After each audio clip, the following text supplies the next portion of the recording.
Dismayado ang ilan sa desisyon ni Pangulo Aquino na ilipat ang paggunita sa ika-28 anibersaryo ng People Power Revolution sa Cebu City. Git naman ng Pangulo, panahon na raw para kilalanin ang kontribusyon ng iba pang lugar sa bansa sa panunumbalik ng ating demokrasya. Saksi si Ivan Mayrina. Ito ang EDSA Shrine ngayong gabi. 28 taon makalipas sa makasaysayang People Power Revolution, walang nagtitipong tao at walang nagaganap na selebrasyon. Refleksyon ayon kay CBCP President at Lingayen Dagupan Archbishop Socrates Villegas ng tila paglimot ng maraming Pilipino na pasalamatan ng Diyos sa mga nangyari noon sa EDSA. Is this all that is left? After 28 years, is this all that will gather to thank the Lord for an event that made the Filipinos stand 10 feet tall in the family of nations?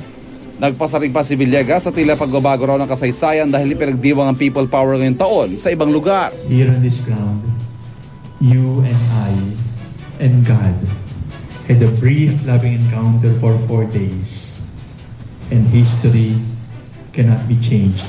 Yan din ay kinadismaya ni Vice President Jejomar Binay, isa sa mga taga-suporta noon ni dating Pangulong Cory Aquino na nagdala ng bulaklak sa EDSA Shrine kanina. Siyempre, dito naganap Para lang bang, halimbawa, yung pagtataas ng bandera sa kawit. Hindi ko nabigyan ng tamang selebrasyon.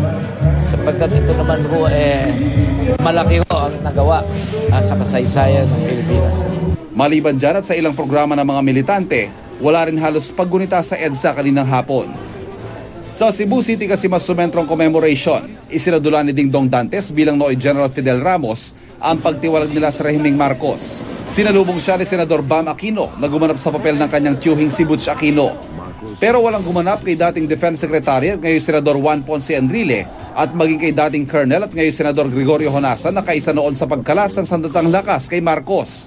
Si Enrile hindi raw talaga inimbitahan sa anumang selebrasyon. I think I will have to beg my God, to be walking such long stretches.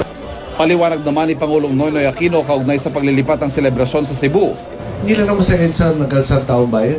May Cebu, may Davao, napakarami ibang mga lugar. At palagi ko naman, time na rin, after 28 years, ma-recognize yung contribution ng iba't ibang lugar. Dumalo rin ang Pangulo sa pagunita rin sa People Power Revolution sa Tanawan, Leyte na isa sa mga pinaka-naapektuhan ng Bagyong Yolanda. Ngayong taon po, pinili po natin pagdiwang ang EDSA sa piling ng mga komunidad na humarap sa matitinding hamon noong nagdaang taon. Ako si Ivan Mayrina, ang inyong saksi.